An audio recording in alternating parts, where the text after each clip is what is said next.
কিন্তু এ মৌলবী এখন বুঝাতে চাইছে যে আগে আল্লাহর উপরে ঈমান নয়, আগে নবীর উপরে ঈমান। কোথায় যাচ্ছে?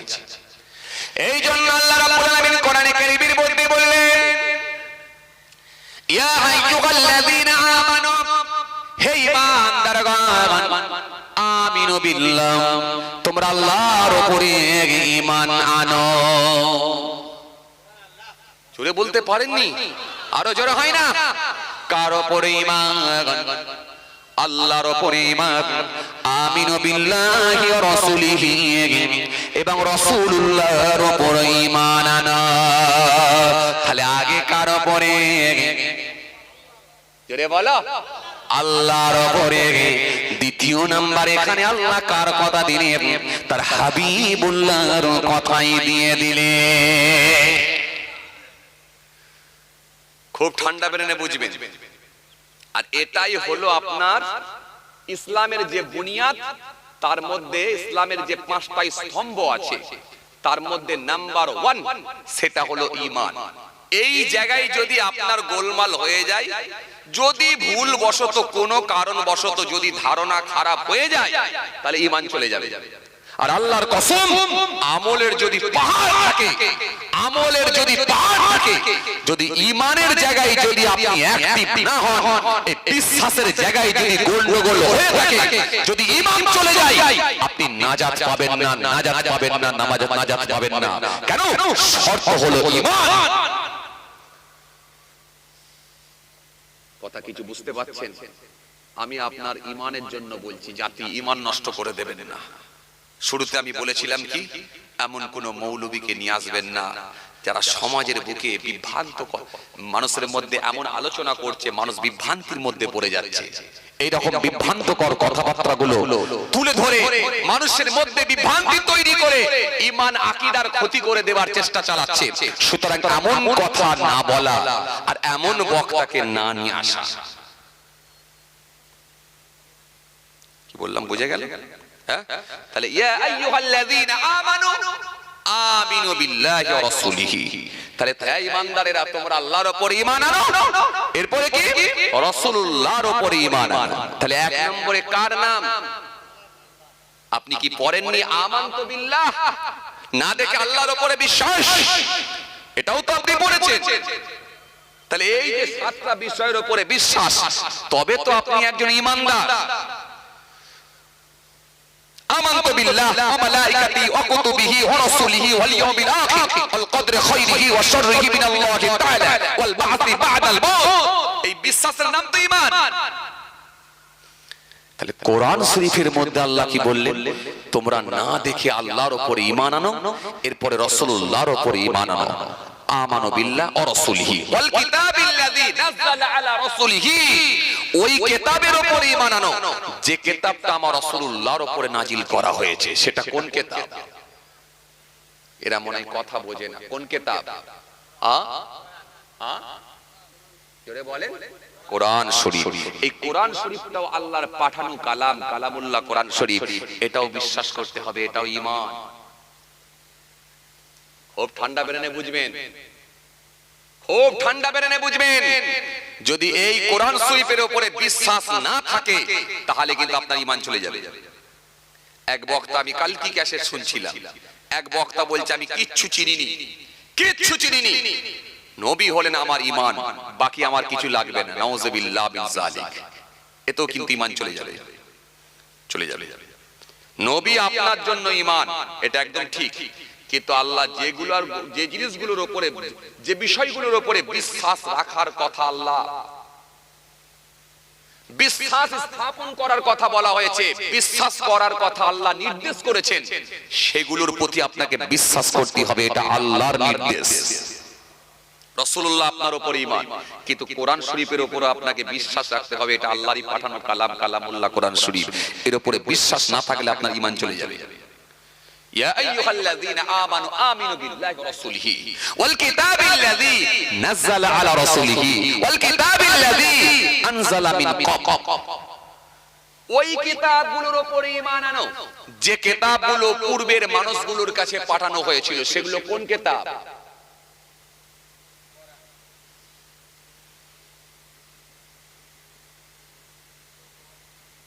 বলো বলো বলো হচ্ছে বলো, লাইনটা বুঝে গেছে। এই পূর্বের মানুষগুলোর কাছে পাঠানো হয়েছিল যেগুলো আসমানি কিতাব, এই আসমানি কিতাবগুলোর উপরে বিশ্বাস করতে হবে। যদি কেউ বলে আমি কোরআন শরীফ মানি কিন্তু আমি তাওরাত কিতাব মানিনি, যা পারো করবে যাও, আমি মানিনি, নাউযুবিল্লাহ মিন যালিক, ঈমান যাবে। পূর্বের কিতাবগুলোর উপর আপনাকে বিশ্বাস করতে হবে। ওয়াল কিতাবিল্লাযী নাযালা আলা রাসূলিহি ওয়াল কিতাবিল্লাযী আনজালা মিন ক্বাবল ওয়া মান ইয়াকফুর বিল্লাহ। আর যদি কেউ আল্লাহকে অস্বীকার করে, আর কি ওয়া মান ইয়াকফুর বিল্লাহ ওয়া মালাইকাতিহি, মালায়েকা ফেরেশতাদেরকে অস্বীকার করে, ওয়া মালাইকাতিহি ওয়া কুতুবিহি, কিতাব সমূহগুলোকে অস্বীকার করে, ওয়া কুতুবিহি ওয়া রাসূলিহি, নবী আম্বিয়া সালামদেরকে রাসূলদেরকে অস্বীকার করে, রাসূলিহি ওয়াল ইয়াউমিল আখির, পরকালকে অস্বীকার করে, ফাকাদ দাল্লা দালালান বাঈদ, অবশ্যই পথভ্রষ্ট হলো, অবশ্যই গোমরাহ হয়ে গেল। কথা কিছু বুঝতে পাচ্ছেন? এখন বক্তা বেরিয়েছে, খুব বুঝবেন, খুব বুঝবেন। আপনারা সাধারণ মানুষ, আপনারা বুঝতে পারবেন না। কিয়াম নিয়ে এখন ঝামেলা চলছে, কিয়াম নিয়ে ঝামেলা চলছে। এখন কিয়াম করব কি করব না সেটা তো আলাদা কথা। আমার দাদা হুজুর পীর কেবলা রাহমাতুল্লাহ আলাইহি তিনি বলেছেন, যেখানে হয় সেখানে করো, যেখানে হয় না সেখানে করো না। কিয়াম নিয়ে কিন্তু ঝগড়া করো না, এটা মুস্তাহসান জায়েজ, করলে ভালো, সওয়াব আছে, না করলে গুনাহ নাই। ইয়া আইয়ুহাল্লাযীনা আমানু সাল্লু আলাইহি ওয়া সাল্লিমু তাসলিমা, হে ঈমানদারেরা তোমরা দরুদ পড়ো এবং সালাম পাঠ করো, তাসলিমা আদবের সঙ্গে। এই আদবের সঙ্গে যদি করতে হয়, আমরা একটু দাঁড়িয়ে করি তাজিমের দিকে লক্ষ্য করে। কেউ যদি বলে আমি অতটা আমি তাজিম করব না, সেটা তার ব্যক্তিগত ব্যাপার। কেউ যদি বলে আমি বসে বসে করব, সেটা তার ব্যক্তিগত ব্যাপার। কিন্তু আল্লাহ বলেন তাসলিমা আদবের সঙ্গে। এই আদব যদি করতে হয়, আমরা গুরুজন ব্যক্তিকে দেখলে, একটা সিনিয়র ব্যক্তিকে দেখলে, একটা বয়স্ক প্রবীণ মানুষকে দেখলে এবং জবরদস্ত কেতাবি আলেম এবং খুব গুরুজন ব্যক্তি মাশায়েখকে দেখলে, পীরকে দেখলে আমরা উঠে দাঁড়িয়ে যাই। কথা বলছেন না কেন আপনারা? কথা বল, দাঁড়িয়ে যাই। একটা স্কুলের মাস্টারকেও দেখলে, একটা মাদ্রাসার উস্তাদকে দেখলে, শিক্ষককে দেখলে আমরা উঠে দাঁড়িয়ে যাই, তাজিমের দিকে লক্ষ্য করে, এটা আমার উস্তাদ, এটা আমার শিক্ষক। যদি বলেন আমি রাসূলুল্লাহ এসেছি, রাসূলুল্লাহর প্রতি সালাম পাঠাবো, সেটা যদি বলে আমি শুয়ে শুয়ে দেবো, আমি মানি না, সেটা আপনার ব্যাপার। সেটা আপনাকে নিয়ে তো আমি কোনো বিতর্কিত কথা বলতে পারবো না। তবে রাসূলুল্লাহর প্রতি আমার শ্রদ্ধা আছে, ভালোবাসা আছে, কেন নবী আমার ঈমান। এই জন্য আমি রাসূলুল্লাহকে দেখে উঠে দাঁড়িয়ে পড়ি, কারণ এটা হলো আমার ঈমান। এটা হলো আমার, জোরে বলো, ঈমান। নবী আমার ঈমান। রাসূলুল্লাহকে ভালোবেসে যখন সালাম পাঠাচ্ছি, আপনি পাঠাবেন কি পাঠাবেন না সেটা তো আপনার ব্যাপার। আপনি সালাম দেবেন কি দেবেন না সেটা আপনার ব্যাপার। কিন্তু ইসাল্লিমু তাসলিমা, আদবের সঙ্গে আল্লাহ বলেছে করো। এই আদবের সঙ্গে যদি করতে হয়, আদবটা কেমন করে হবে, কেমন করে দেখাবেন, সেটা আপনার ব্যাপার। আপনি যদি মনে করেন শুয়ে শুয়ে আদব দেখানো যায়, দিতে পারেন। আপনি যদি বলেন বসে বসে আদব দেখানো যেতে পারে, দিতে পারেন। কিন্তু আমার কাছে আদব হচ্ছে আমি দাঁড়িয়ে দাঁড়িয়ে আমার রাসূলুল্লাহকে সালাম দিই। জোরে বলবেন না, আরো জোরে বলবেন না। ক্লিয়ার? ক্লিয়ার? এবার আপনাকে প্রশ্ন করব, আপনি যে বললেন হারাম, এই হারামের দলিল দেন। হারামটা আপনি কোথা থেকে পেয়েছেন? দলিল দেন। আপনাকে কোরআন থেকে দলিল দিতে হবে, না হয় হাদিস থেকে আপনাকে দলিল দিতে হবে, প্রমাণ করতে হবে। কোরআনে যদি না পান, ব্যাখ্যায় আসবেন, হাদিসে আসবেন, হাদিস থেকে আপনাকে প্রমাণ করতে হবে হারাম। পারবেন না। মদ খাওয়া সম্পর্কে আল্লাহ রাব্বুল আলামিন কোরআনের মধ্যে বলে দিয়েছেন হারাম, মদ খেও না। মদ খাওয়া সম্পর্কে আল্লাহ দলিল দিয়েছেন, কোরআনের মধ্যে দলিল এসেছে হারাম। আল্লাহ বলে দিয়েছেন ইয়া আইয়ুহাল্লাযীনা আমানু ইন্নামাল খামরু ওয়াল মাইসিরু ওয়াল আনসাবু ওয়াল আযলাম রিজসুম মিন আমালিশ শাইতান। হারাম সম্পর্কে কি আল্লাহ আয়াত দেননি? হ্যাঁ,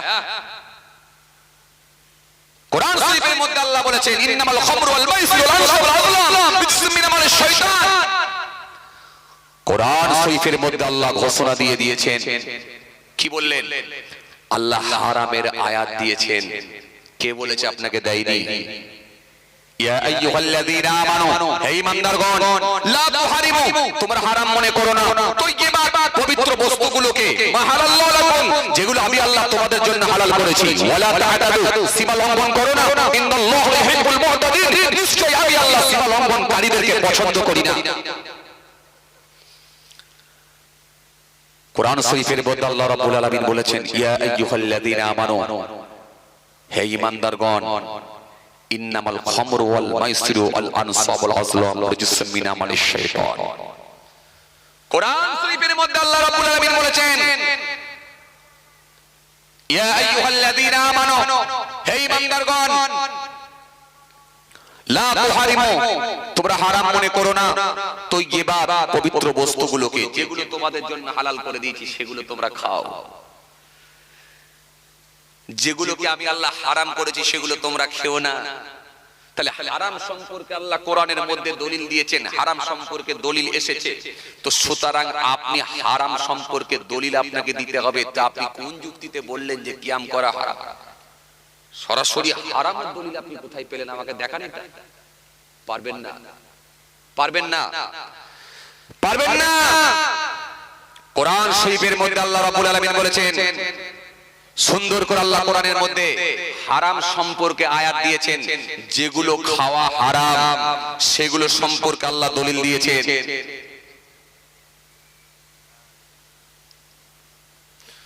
তো আপনি কোথা থেকে পেলেন? সুতরাং আপনি হারাম বলবেন, এটা আপনাকেও ভাবনা চিন্তা করে বলা দরকার ছিল। এবার আপনাকে একটা কথা বলি, ভালো করে শোনেন। যদি কেউ না করে আলাদা কথা, কিন্তু যদি কেউ করে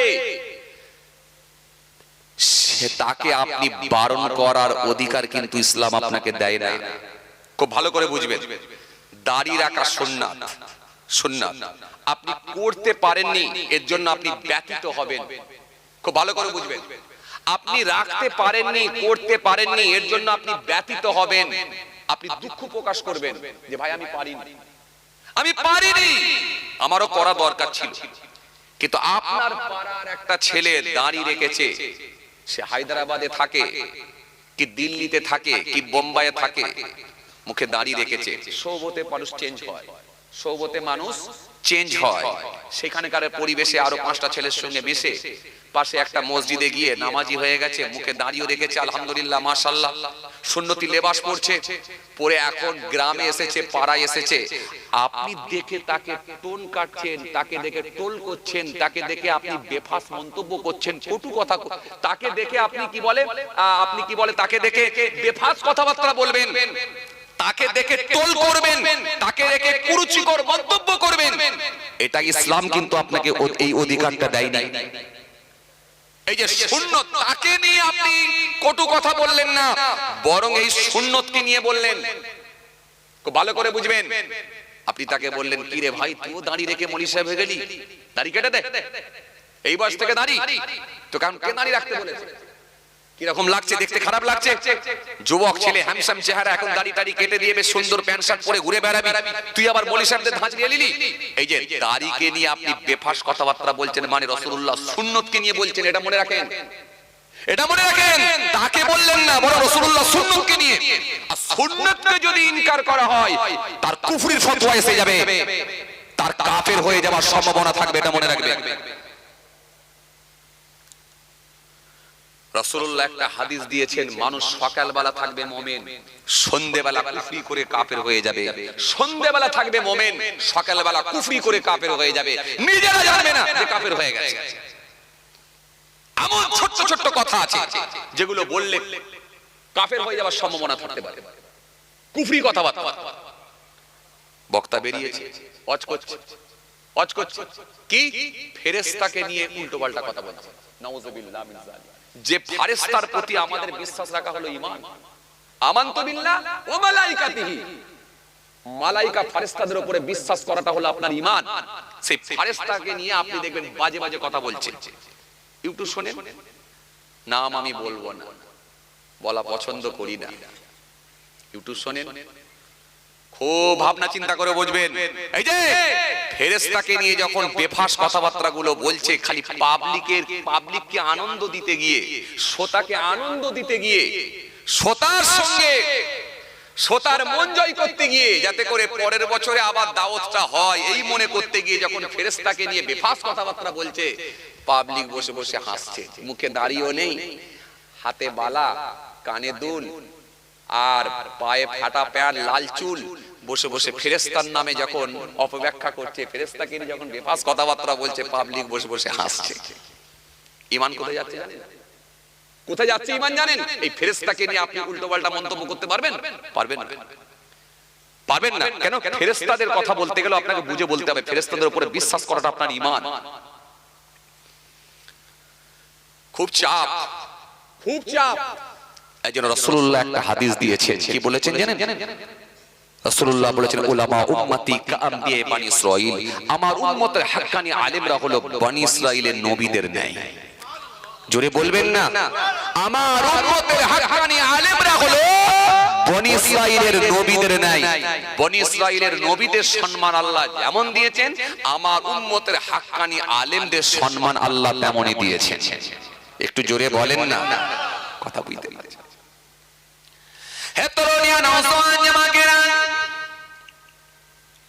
হে আমার মুরব্বিয়ানেরা, বাবারা শুনে কি দিন মামা, আপনাকে আমি দুটো কথা এখান থেকে বলবো। বক্তাকে যখন আপনি দাওয়াত করবেন, ওয়াইজিনকে যখন দাওয়াত করবেন, একটা ক্যাসেট নয়, দুটো ক্যাসেট নয়, অন্তত গোটা চারেক ক্যাসেট গুলো আপনি শোনেন। যদি নিজে ভালো বুঝতে না পারেন, ইমাম সাহেবকে গিয়ে শোনান, মহল্লার ইমামকে গিয়ে শোনান, সম্মানীয় ব্যক্তি, যোগ্য মানুষ মহল্লার ইমামকে গিয়ে শোনান, হুজুর এই বক্তাকে আমাদের ভালো লাগছে, কিন্তু কথাবার্তার ধরনটা দেখছি আলাদা, এই বক্তাকে কি দাওয়াত করা যাবে কি যাবে না? আপনি একটু বলেন। যদি মহল্লার ইমামকে শোনানো সম্ভব না হয়, অন্তত মুসল্লিদেরকে শোনান, যারা দীর্ঘদিন ধরে মসজিদের মুসল্লি, নামাজের সঙ্গে যারা ইনভলভ, নামাজের সঙ্গে যারা যুক্ত, 65 বছর বয়স হয়ে গেল, 30 বছর নামাজ পড়ছে, 40 বছর নামাজ পড়ছে, বড় হুজুরের সোহবত পেয়েছে, মেজ হুজুরের সোহবত পেয়েছে, নানা জান ছোট হুজুর কেবলার সোহবত পেয়েছে, অন্তত এরকম মুসল্লিদেরকে গিয়ে একবার খালি ক্যাসেটটা শোনান। চাচা, এই বক্তাকে আমরা দাওয়াত করব বলে সিদ্ধান্ত নিয়েছি, এই বক্তাকে কি আমরা দাওয়াত করতে পারি? অন্তত মহল্লার মুসল্লি যারা আছে, তারাও আপনাকে সঠিক পথটা বলে দেবে, সঠিক কথাটা বলবে। এই বক্তার সঙ্গে বড় হুজুর, মেজ হুজুর, সেজ হুজুর, আল্লাহর ওলিদের ওয়াজ শোনা অভ্যস্ত, তারা কম্পেয়ার করে দেখবে যে বক্তা করা যাবে কি যাবে না। অন্তত তারাও কিন্তু সঠিক কথাটা আপনার সামনে বলে দেবে। কারণ সে হয়তো আলেম না হতে পারে, কিন্তু আল্লাহর ওলিদের সোহবতে বসেছে, সে হয়তো হাক্কানি আলেমদের পাশে গিয়ে বসেছে, সে অন্তত আপনাকে সঠিক বার্তাটা দিতে পারবে যে বাবু এই বক্তা এইরকম কথাবার্তা, এইরকম কথাবার্তা, এইরকম ধরনের কথাবার্তা কোনোদিন শুনিনি, বাবা এই বক্তা নিয়ে শুনি, তোমাকে ভুল মেসেজ দেবে, তোমার ঈমান আমলের ক্ষতি করবে, অন্তত সে আপনাকে জানাবে। এই যে আপনাকে আমি বলছি, বক্তা ভালো করে সিলেক্ট করবেন, ওয়াইজি ভালো করে সিলেক্ট করবেন, এক নম্বর। দ্বিতীয় নম্বর হচ্ছে যার হাতে আপনি বায়াত হবেন, যার হাতে আপনি আত্মসমর্পণ করবেন, যার হাতে নিজেকে বিসর্জন দেবেন, যার হাতে আপনি বায়াত হয়ে যাকে আপনি মেনে নেবেন, যাকে আপনি রাস্তা দেখানেওয়ালা বলে মেনে নেবেন, এই পীর হোক আর এই হুজুর হোক, তাকে ভালো করে কিন্তু আপনি একটু মাপজোপ করে দেখে নেবেন, নাহলে আপনার ঈমান বরবাদ করে দেবে। কথা কিছু বুঝতে পারছেন কি বলছি? খুব ঠান্ডা বেরেনে বুঝবেন, নাহলে কিন্তু আপনার ঈমান বরবাদ করবে, আপনার ঈমান বরবাদ করবে। হাক্কানি আলেমের সম্মান আল্লাহর নবী বলেছেন, কত আল্লাহ দিয়েছে জানেন? মান যারা আলিমান ফাকান্নামা যারানি, মান সাফা আলিমান ফাকান্নামা সাফানি, মান জালাসা আলিমান ফাকান্নামা জালাসানি। রাসূল বললেন, যে কোন হাক্কানি আলেমের সঙ্গে একবার সাক্ষাৎ করলো, দেখা করলো, সাহাবী রাসূলুল্লাহ আমার সঙ্গে দেখা করলো, সাক্ষাৎ করলো। মান সাফা আলিমান ফাকান্নামা সাফানি, যে কোন আলেমে হাক্কানির সঙ্গে মুসাফা করলো, সাক্ষাৎ করলো, আমি রাসূলুল্লাহ আমার সঙ্গে মুসাফা করলো। জোরে বলবেন না, মান জালাসা আলিমান ফাকান্নামা জালাসানি, যে কোন আলেমে হাক্কানির পাশে গিয়ে কাছে গিয়ে বসলো, আমি রাসূলুল্লাহ আমার পাশে আমার কাছে গিয়ে বসলো। জোরে বলবেন না, আরো জোরে হয় না, আরো জোরে হয় না। তাহলে একটা হাক্কানি আলেমের সম্মান কত দেওয়া হয়েছে একবার বলে। সেই রাসূলুল্লাহ সুন্দর করে বললেন, কি বললেন? আবার আল্লাহ নাই বললেন, সায়াতি জামান ওয়ালা উম্মতি কুলুবুন কা কুলুবি সিয়াদ, কালামুন কা কালামিল আমবিয়া, ফিলুন কা ফিলিল ফারাইনা। আল্লাহ নবী সুন্দর করে বললেন, অতি সত্তর মানুষের সম্মুখে এমন একটা জামানা আসবে, আমি রাসূলুল্লাহ বলি এমন কিছু আলেম বার হবে যাদের সঙ্গে মনে রেখে দিও, আমি রাসূলুল্লাহ বলি তাদের কথাগুলো হবে মিষ্টি মিষ্টি, কাজগুলো হবে ফেরাউন নমরুদ সাদ্দাতের মতো, আর অন্তরগুলো হবে নেকড়ে বাঘের মতো।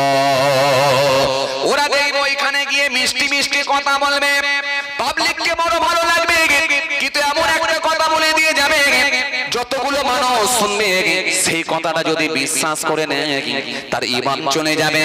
এদের কাজগুলো হবে ফেরাউন নমরুদ সাদ্দাতের মতো, কালামুন কা কালামিল আমবিয়া, কথাগুলো হবে আমি রাসূলুল্লাহর মতো, আমি নবীর মতো। ওদের কথাগুলো হবে কিন্তু কাজগুলো হবে ফেরাউন নমরুদ সাদ্দাতের মতো, আর অন্তরগুলো হবে নেকড়ে বাঘের মতো। এই জন্য রাসূলুল্লাহ আবার হাদিস দিয়েছেন, আখির জামানায় এমন একটা সময় আসবে, আমি রাসূলুল্লাহ বলি আল্লাহর আকাশের নিচে জমিনের উপরে সবথেকে নিকৃষ্ট ব্যক্তি হবে একটা শ্রেণীর আলেম। এরা হবে সমাজের বুকের আলেম, সমাজের মানুষ তাকে আলেম বলে মাওলানা বলে সম্মান দেবে, কিন্তু আল্লাহর আকাশের নিচে জমিনের উপরে সবথেকে নিকৃষ্ট ব্যক্তি হবে সেই বক্তা আলেম। এই জন্য আপনাকে আমি বলবো বক্তা নির্বাচন করুন খুব বুঝে সুঝে, আর যার হাতে আপনি বায়াত হবে হাক্কানি আলেম দেখে এবং বাবা মারিফাতের শিক্ষা আছে, তাসাউফের মানুষ নাকি ইলমে লাদুন্নি পেয়েছে নাকি এইরকম দেখে বুঝে আল্লাহ ওয়ালা মানুষের হাতে হাত দিয়ে আপনি বায়াত মুরিদ হবে।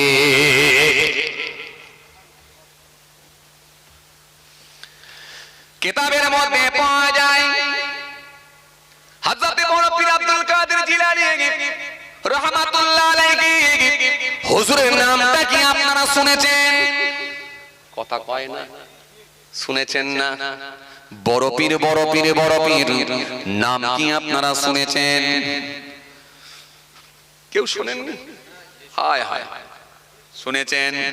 বড় পীরকে যদি আমরা পীর বলি, কিছু মৌলবীর আবার দেখবেন গায়েতে অ্যালার্জি ফুটে যায়, আছে না নাই? এরা আবার বলে পীর মানা যাবে না, এক সমস্যা, খুব সমস্যা। আরে আমরা যাকে তাকে পীর বলি না,